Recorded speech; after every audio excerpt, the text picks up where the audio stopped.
कौन सी जगह, कौन सी बस्ती जहाँ इंसान बसते हैं।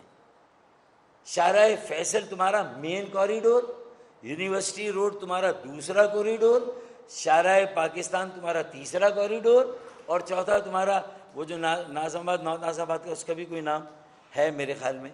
तो ये चार कॉरिडोर हैं तुम्हारे बड़े, चार आर्टरीज हैं।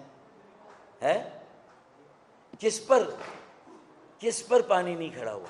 हत्ता कि शाहरा भुट्टो जो बना उसके साथ है? शाहरा भुट्टो जो बना है, शाहराह भुट्टो के साथ भी पानी था। अच्छा, अब एक चीज़ और सुन लें। अब ये सिर्फ मुस्तफ़ा वहाब की मैं बात नहीं कर रहा, वज़ीर आला की बात की, वज़ीर बल्दियात की बात की। 22,000 अरब रुपए जो 17 सालों में मिले हैं, मैं उसकी बात कर रहा हूँ। उस 22,000 अरब का हिसाब दो, उसका हिसाब लोग मांग रहे हैं। बारिशों ने कलई खोल दी, दावों की पोल पट्टी खोल दी। 22,000 उसका हिसाब देना आप, 22,000 का। फिर ये तो ये तो हुकूमत सिंध को मिले 22,000 अरब। उसके बाद मेरे ख्याल में काली बिल्ली पीछे है, मुझे लग रहा है, आप लोग जब देख रहे हैं। ठीक है, अच्छा, शुक्र है आगे से उसने रास्ता नहीं काटा। तो अब ये सूरत हाल है कि 22,000 अरब का हिसाब उन्हें देना है, और 17 सालों में कोई 3,000 अरब रुपए का हिसाब तो मेयर को भी देना है ना। 17 साल ना सही, 6.5 सालों में। भाई ये मेयर तो 4 साल पहले से बैठे हुए थे ना, अभी तो 2.5 साल से मेयर हैं, ये तो पहले से बैठे हुए थे, तो वो भी हिसाब उन्हें देना है। तो मुझे ये बताएं कि फिर उसके बाद ये शहर खड़ा कहाँ है, जाएगा कहाँ, किसकी तरफ देखे? आप लेपापोती करके चले जाएं, आई वॉश करें, हुड विंकिंग करें, आंखों में धूल झोंकें, और उसके बाद कहें कि सब सही है। नीचे वाले आपको रिपोर्ट दें, आप ऊपर वालों को, आप आवाम को दें।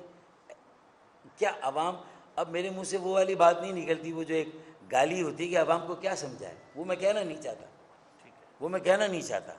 वरना बेसाख्ता ऐसी सूरत हाल में तो किसी के मुंह से भी ये निकल सकता है ये लफ्ज़ कि लोगों को ये समझाए। मैं नहीं कहना चाह रहा, लेकिन लोग समझते हैं कि मैं क्या कहना चाह रहा हूँ। तो मैं समझता हूँ कि अब यहाँ पर रुकें यार, ठहरें, तमाम सियासी जमातों को बुलाएं। गवर्नर सिंध ने कहा कि आए मेरे पास, हम बैठते हैं, मास्टर प्लान में कोई कमी उसको ठीक करते हैं। S3 नहीं हुआ, क्यों नहीं हुआ, उसको शुरू करते हैं। K4 का पहला मरहला शुरू हो रहा है, तकसीम का निज़ाम बना ही नहीं बना, वो देखते हैं। कचरा उठ रहा है नहीं उठ रहा, क्यों नहीं उठ रहा, कितनी गाड़ियाँ हैं, डंपिंग स्टेशन कितने नए बनाते हैं, अगर नहीं है।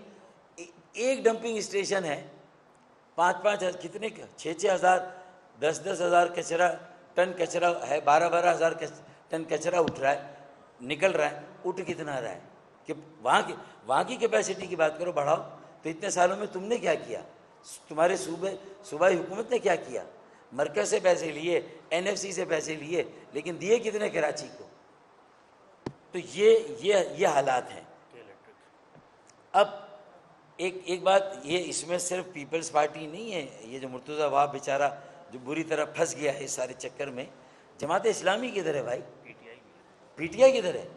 9 टाउन जमात इस्लामी के हैं। डाले ना मुर्तज़ा वहाब, कहें कि अगर ये कचरा उठाते 9 टाउन तो शायद मेरे नाले इस वक्त काम करते हैं। मैंने तो जितना साफ, तो मैं तुम्हारे साथ खड़ा हूँ। तुम अगर जमात इस्लामी को भी एक्सपोज करो, और जमात इस्लामी का मसला क्या है, वो जागते में भी उनके आसाबों पर MKM सवार है। उनको MKM के अलावा कुछ सूझता ही नहीं है। ऑपोजिशन की जमात बल्दिया में मेयर के खिलाफ एक जुमला कहेंगे, 10 जुमले MKM के खिलाफ। वो अब तक उस लेगेसी से बाहर नहीं आए। सिलेबस बदल गया, कोर्स बदल गया, वो सब पुराना वाला कोर्स चला रहे हैं। वो जो MKM के खिलाफ एक इल्ज़ामात का एक पैकेज होता था, आज तक वही चल रहा है। हाफिज़ नईम आए, चले गए, मुनम साहब हैं, वो कर रहे हैं, वो वही बातें कर रहे हैं जो पुराना कोर्स है। अबे भाई, नया कोर्स आ गया, तुमने चले, हम तो हट गए ना, तो हमारी जगह तुम तो नहीं आए ना बेटा। तो तुम भी सोचो यार कि इस शहर को बचाना है। पहले था कराची चलता है तो पाकिस्तान चलता है, आज ये नौबत आ गई, ये सूरत हाल है कि पाकिस्तान को बचाना है तो कराची को बचाना होगा। और सिर्फ चीफ मिनिस्टर को फ़ोन करके वज़ीर आज़म की जिम्मेदारी पूरी नहीं होगी। गवर्नर सिंध खालिद मकबूल सिद्दीकी, MKM पाकिस्तान, MKM के दोनों वफाकी वज़रा, एमकेएम के यहाँ पर वो रहनुमा और वो एमएनएज और एमपीएस जो ग्राउंड पर हैं, जो आवाम के साथ खड़े हैं, उन्हें भी फ़ोन करके हौसला देना होगा। भाई, हम गिलगित बल्तिस्तान के लोगों के साथ हैं। जब वो इलाके, वहाँ सैलाब आया, अर्बन फ्लडिंग हुई, मुजफ्फराबाद आज़ाद कश्मीर के साथ हैं हम। बुनेर, शांगला, हम शांगला, बुनेर और तीसरा करक, हम इन सारे शहरों केपीके के साथ हैं। हमारे गवर्नर ने अली अमीन गंडापुर को फ़ोन किया, लेकिन हमें किसी का फ़ोन नहीं आ रहा। तो इस कौमी इत्तेफाक को भी, नेशनल कंसेंसस जो कराची के लिए हमारी बला से कराची के लोग जिए मरे, कराची बचे या डूबे, ये रवैया ख़त्म करना होगा। वरना अगर कराची ने भी सोच लिया कि हमारी बला से पाकिस्तान में कुछ भी हो, हमारी बला से पाकिस्तान के अवाम कहीं भी रहते हों, पाकिस्तान की सियासी जमातें कहीं का भी वोट बैंक हो, रहें ना रहें, मरे या जिए, हमने जब ये फैसला कर लिया तो बेटा फिर तुम्हारी कोई बचत नहीं है, तुम्हारी बका की कोई ज़मानत नहीं है। गवर्नर को फ़ोन करना चाहिए, खालिद मकबूल भाई को फ़ोन करना चाहिए था, उन्हें क्यों नहीं फ़ोन किया वज़ीर आज़म ने?